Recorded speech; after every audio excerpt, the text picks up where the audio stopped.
Hello friends, previously अपन ने biochemistry के topic cellular respiration के रिगार्डिंग स्टडी कर रहे थे। उसमें अब तक अपन ने ये देख लिया था कि कार्बोहाइड्रेट, फैट, प्रोटीन्स, इनका मेटाबॉलिज्म सेल के अंदर कैसे होता है। कि जैसे ही फूड इनटेक किया, फूड इनटेक करने के बाद में स्टोमक में उसका डाइजेशन होगा। डाइजेशन होने के बाद में फैट, कार्बोहाइड्रेट और प्रोटीन ब्लड के थ्रू सेल्स के अंदर पहुँचते हैं। सेल्स के अंदर उनका फिर कंप्लीट ऑक्सीडेशन मींस मेटाबॉलिज्म उनका होता है। अब जैसे बात करें अपन ग्लूकोज से अपन ने पायरुविक एसिड बनाया था और पायरुविक एसिड से एसिटाइल कोएंजाइम ए बनाया था और उसके बाद उसका कंप्लीट ऑक्सीडेशन किया था। तो इन बिटवीन उनकी जो रिएक्शंस है वो रिएक्शंस फर्स्ट थी अपनी ग्लाइकोलाइसिस, उसके बाद में लिंक रिएक्शन और क्रेब्स साइकिल। ग्लाइकोलाइसिस से अपन को एटीपी और NADH2 प्राप्त हुए थे। लिंक रिएक्शन से अपन को NADH2 प्राप्त हुए थे और क्रेब्स साइकिल से भी अपन को NADH2, FADH2 और ATP प्राप्त हुए थे। तो ग्लाइकोलाइसिस, लिंक रिएक्शन और क्रेब्स साइकिल से जो ATP, NADH2, FADH2 अपन को मिले, तो ATP तो डायरेक्ट अपन को गेन हो गए, लेकिन NADH2 और FADH2 से डायरेक्ट ATP अपन को यहाँ पर नहीं मिलेंगे। NADH2 और FADH2 को कम्प्लीटली ऑक्सीडाइज्ड होने के लिए कहाँ पर जाना पड़ेगा? इलेक्ट्रॉन ट्रांसपोर्ट सिस्टम के अंदर, मतलब टर्मिनल ऑक्सीडेशन की ओर जाना पड़ेगा। वहाँ जाके NADH2 और FADH2 का क्या होगा? कंप्लीट ऑक्सीडेशन होगा। तो उस कंप्लीट ऑक्सीडेशन को अपन देखेंगे किसके अंदर? टर्मिनल ऑक्सीडेशन के अंदर। तो टर्मिनल ऑक्सीडेशन के अंदर होगा क्या कि जो NADH2 और FADH2 वो अभी क्या है? रिड्यूस्ड है, मतलब उसके पास क्या है? इलेक्ट्रॉन और प्रोटॉन प्रजेंट है। तो NADH2 और FADH2 जो अपन को प्राप्त हुए थे वो क्या रिलीज़ करेंगे? इलेक्ट्रॉन और प्रोटॉन रिलीज़ करेंगे। इलेक्ट्रॉन और प्रोटॉन वो कौन गेन करेगा? जो सेल के अंदर ऑक्सीजन प्रेजेंट है वो ऑक्सीजन उन इलेक्ट्रॉन और प्रोटॉन को ले लेगी और क्या बनाएगी? मेटाबॉलिक वाटर बनाएगी। अब अपन यहाँ एक रिएक्शंस दे रखी है, उस रिएक्शंस में लिख रखा है NADH2 कन्वर्ट होगा NAD plus 2H plus 2 electron, मतलब 2 प्रोटॉन और 2 इलेक्ट्रॉन रिलीज़ करेंगे। ऐसे ही FADH2 भी क्या करेगा? 2 प्रोटॉन और 2 इलेक्ट्रॉन रिलीज़ करेगा। मतलब NADH2 पहले क्या था? रिड्यूस्ड था, अब वो NAD में कन्वर्ट हो गया, तो मतलब क्या बन गया वो? अब ऑक्सीडाइज्ड हो चुका है वो। तो इसका कंप्लीट ऑक्सीडेशन कहाँ पर होगा? NADH2 और FADH2 का कंप्लीट ऑक्सीडेशन कहाँ पर होगा? इनका कंप्लीट ऑक्सीडेशन होगा इनर माइटोकॉन्ड्रियल मेम्ब्रेन के अंदर। इनर माइटोकॉन्ड्रियल, मैं बात करूँ माइटोकॉन्ड्रिया की पहले, तो माइटोकॉन्ड्रिया डबल लेयर्ड होता है, आउटर माइटोकॉन्ड्रियल मेम्ब्रेन और inner mitochondrial membrane. Outer mitochondrial और इनर माइटोकॉन्ड्रियल मेम्ब्रेन के बीच में पेरी माइटोकॉन्ड्रियल स्पेस होता है। जैसे मैंने सेल में पहले भी आपको बता चुका हूँ कि ग्लाइकोलाइसिस की जो रिएक्शंस होती है वो कोशिका के साइटोप्लाज्म में होती है, और लिंक रिएक्शंस जो होती है वो पेरी माइटोकॉन्ड्रियल स्पेस में होती है, और क्रेब्स साइकिल होता है वो पेरी माइटोकॉन्ड्रियल मैट्रिक्स के अंदर होता है। तो अब NADH2 और FADH2 है वो कम्प्लीटली ऑक्सीडाइज कहाँ पर हो गए? इनर माइटोकॉन्ड्रियल मेम्ब्रेन के ऊपर। इनर माइटोकॉन्ड्रियल मेम्ब्रेन के ऊपर क्या पाए जाते हैं?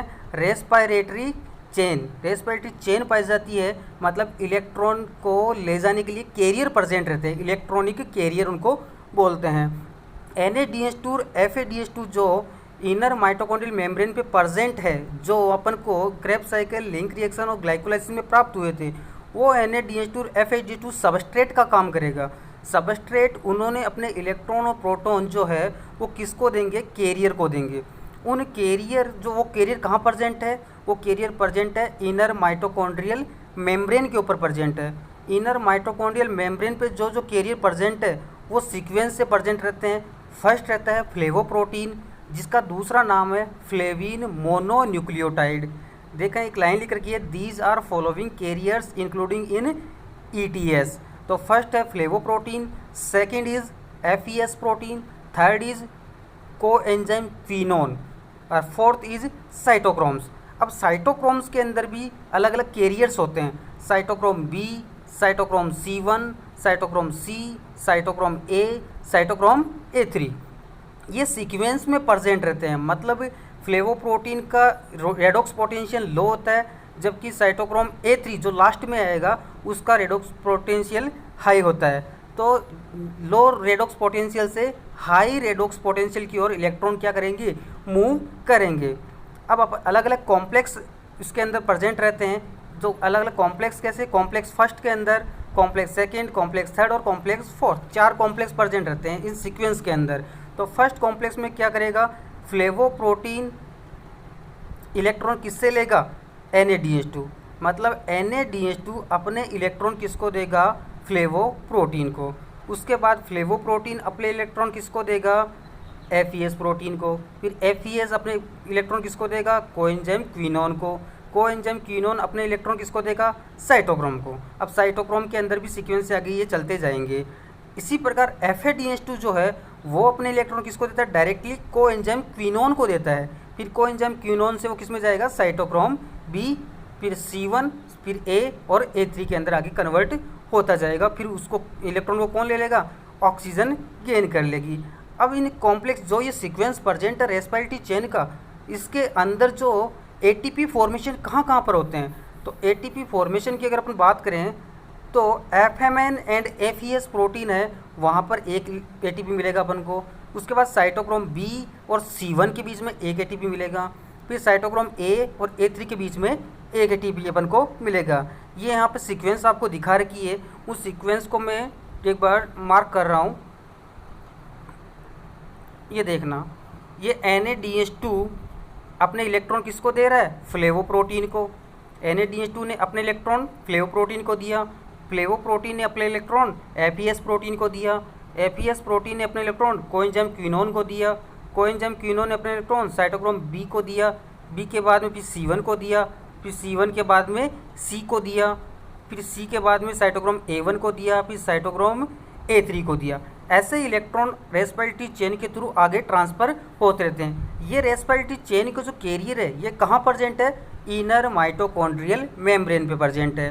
तो NADH2 अपने इलेक्ट्रॉन फ्लेवोप्रोटीन को दे रहा है, तो अब आप देख सकते हो कि ATP कहाँ कहाँ बन रहे हैं, फ्लेवोप्रोटीन और FES के बीच में, साइटोक्रोम B और C1 के बीच में, और साइटोक्रोम A और A3 के बीच में। मतलब एक NADH2 जब ऑक्सीडाइज्ड होगा तो 3 ATP का फॉर्मेशन होगा, 3 ATP का फॉर्मेशन होगा। अब बात करें FADH2 की, कि FADH2 अपने इलेक्ट्रॉन किसको दे रहा है, FADH2 अपने इलेक्ट्रॉन दे रहा है कोएंजाइम क्विनोन को, कोएंजाइम क्विनोन को देगा। उसके बाद में कोएंजाइम क्विनोन अपने इलेक्ट्रॉन देगा साइटोक्रोम B को, फिर साइटोक्रोम B अपने इलेक्ट्रॉन देगा साइटोक्रोम C को, साइटोक्रोम C अपने इलेक्ट्रॉन देगा साइटोक्रोम C को, फिर साइटोक्रोम C साइटोक्रोम A1 को देगा, A1 के बाद में A3 को अपने इलेक्ट्रॉन देगा, और A3 से इलेक्ट्रॉन कौन लेगा, ऑक्सीजन लेगी। तो अब देख सकते हो आप कि FADH2 ने अपने इलेक्ट्रॉन कोएंजाइम क्विनोन को दिया, तो ATP इसके बाद में कितने बन रहे हैं, 2 ATP जनरेट हो रहे हैं। तो FADH2 का जब ऑक्सीडेशन होगा तो वो 2 ATP देगा। इस लाइन को एक बार मार्क करना आप, कि if the substrate NADH2 enters the respiratory chain through flavoprotein then the ATP yield is 3, कि NADH2 अपने इलेक्ट्रॉन अगर फ्लेवोप्रोटीन को देगा तो ATP 3 मिलेंगे। और सेकेंड लाइन देखना कि इफ़ द सबस्ट्रेट FADH2, कि सबस्ट्रेट मतलब FADH2 है, तो वो रेस्पिरेटरी चेन में एंटर कहाँ से करेगा, कोएंजाइम क्विनोन से करेगा, और कोएंजाइम क्विनोन से करेगा तो ATP कितने दे पाएगा, 2 ATP वो दे पाएगा। ठीक है, तो उसके बाद में अपन बात करें इनहिबिटर्स, कि जहाँ जहाँ पर ATP का फॉर्मेशन हो रहा था, साइट फर्स्ट, साइट सेकेंड और साइट थर्ड, यहाँ अपन ने पहले प्रीवियसली बात कर ली थी कि साइट फर्स्ट, साइट सेकेंड और site third, between FMN and FES protein के बीच में एक ATP, B और C1 के बीच में दूसरा ATP, A और A3 के बीच में तीसरा ATP। तो फर्स्ट जो साइट है वहाँ पर इनहिबिटर्स कौन से हो सकते हैं, वो इनहिबिटर्स कौन से हो सकते हैं, रोटिनॉन, एमोबार्बिटल, पर्सिडीन, ये 3 जो इनहिबिटर्स प्रेजेंट है अगर, तो ATP का फॉर्मेशन नहीं होगा। साइट सेकंड की अगर अपन बात करें तो एंटीमाइसिन और BAL, साइट थर्ड की बात करें तो H2S और साइनाइड, ये इनहिबिटर्स का काम करते हैं। अब अपन बात करते हैं ऑक्सीडेटिव फोस्फोराइलेशन की। ऑक्सीडेटिव फोस्फोराइलेशन के अंदर क्या होगा कि एनर्जी का सिंथेसिस होगा, मतलब अब ATP बनेगी कैसे एक्चुअल के अंदर, कि NADH2 FADH2 से ATP कैसे बनेगी एक्चुअल के अंदर। तो इनर माइटोकॉन्ड्रियल जो मेम्ब्रेन है उस पर क्या प्रेजेंट रहती है, क्रिस्टी प्रेजेंट रहती है, उस क्रिस्टल के अंदर F0 F1 पार्टिकल्स रहते हैं। F0 F1 पार्टिकल जिसका दूसरा नाम है ऑक्सीसोम। तो F0 जो पार्टिकल्स है वो तो किसके अंदर, इनर माइटोकॉन्ड्रियल मेम्ब्रेन्स है उसके अंदर धंसे हुए रहते हैं, और F1 पार्टिकल्स क्या रहते हैं, प्रोजेक्ट करते हुए अंदर की तरफ मैट्रिक्स में प्रोजेक्ट बनाते हैं। ठीक है, तो इनर माइटोकॉन्ड्रियल ये जो मेम्ब्रेन है, इस मेम्ब्रेन पे क्या प्रेजेंट है, इलेक्ट्रॉनिक कैरियर प्रेजेंट रहते हैं। उसके अंदर जैसे अपन ने देखा कि NADH2 ने अपने इलेक्ट्रॉन फ्लेवोप्रोटीन मतलब FMN को दिए, उसके बाद APS को दिए, कोएंजाइम क्विनोन को दिए, फिर साइटोक्रोम B को दिए, फिर C1 को दिए, फिर C को दिए, फिर A को दिए, फिर A3 को दिए। A3 को देने के बाद ये अपने इलेक्ट्रॉन किसको देगा, ऑक्सीजन को देगा। ठीक है, ऐसे इलेक्ट्रॉन तो ट्रांसफ़र हो रहे हैं, लेकिन NADH2 ने जो इलेक्ट्रॉन रिलीज़ किए वो तो कैरियर के थ्रू जा रहे हैं आगे, लेकिन जो प्रोटॉन रिलीज हुए वो कहाँ जाएंगे, पेरी माइटोकॉन्ड्रियल स्पेस के अंदर प्रेजेंट रहेंगे। मतलब ये पेरी माइटोकॉन्ड्रियल स्पेस के अंदर क्या मूव हो जाएंगे, प्रोटॉन मूव हो जाएंगे। तो पेरी माइटोकॉन्ड्रियल स्पेस के अंदर प्रोटॉन का ग्रेडियंट बढ़ जाएगा। पेरी माइटोकॉन्ड्रियल स्पेस के अंदर प्रोटॉन का ग्रेडियंट बढ़ जाएगा, और माइटोकॉन्ड्रियल मैट्रिक्स जो है उसके अंदर प्रोटॉन का ग्रेडियंट क्या हो जाएगा, कम हो जाएगा। तो बाहर की तरफ प्रोटॉन ग्रेडियंट ज़्यादा, अंदर की तरफ कम। तो हायर रेडॉक्स पोटेंशियल से लोअर रेडॉक्स पोटेंशियल की तरफ जब प्रोटॉन मूव करेंगे तो ये F0 पार्टिकल्स के थ्रू प्रोटॉन अंदर की तरफ आएंगे। तो ये जो F1 पार्टिकल्स है, ये F1 पार्टिकल्स क्या हो जाएगा, एक्टिवेट हो जाएगा। और F1 पार्टिकल्स एक्टिवेट होगा तो ADP रिएक्शन करेगा इनऑर्गेनिक फॉस्फेट से रिएक्शन करेगा और क्या बनाएगा, ATP बनाएगा। क्यों हुआ ये, क्योंकि प्रोटॉन अंदर की तरफ मूव कर रहे थे, प्रोटॉन मोटिव फोर्स लगा बाहर की तरफ से और प्रोटॉन अंदर की तरफ मूव किया, प्रोटॉन अंदर आया तो F1 पार्टिकल्स जो है वो एक्टिवेट हो गया और ADP से क्या बन गया, ATP बन गया। ATP से ATP अपन को प्राप्त हो गए। अब आप देख सकते हो कि NADH2 ने डायरेक्ट अपने इलेक्ट्रॉन किसको दे रहे हैं, FMN को दे रहे हैं, मतलब फ्लेवोप्रोटीन को दे रहे हैं। तो इसके बाद में ATP फॉर्मेशन कितने हो रहे हैं, 1, 2 और 3 ATP का फॉर्मेशन हो रहा है। जबकि FADH2 अपने इलेक्ट्रॉन किसको दे रहा है, कोएंजाइम क्विनोन को। तो ये पीछे का जो इलेक्ट्रॉन है ये तो इसके अंदर इंक्लूड नहीं होगा, बट आगे के दो ये जो ATP है ये इसके अंदर इंक्लूड हो जाएंगे। मतलब FADH2 से कितने ATP बनेंगे, 2 ATP जनरेट होंगे, जबकि NADH2 से अपन को 3 ATP प्राप्त हो जाएंगे।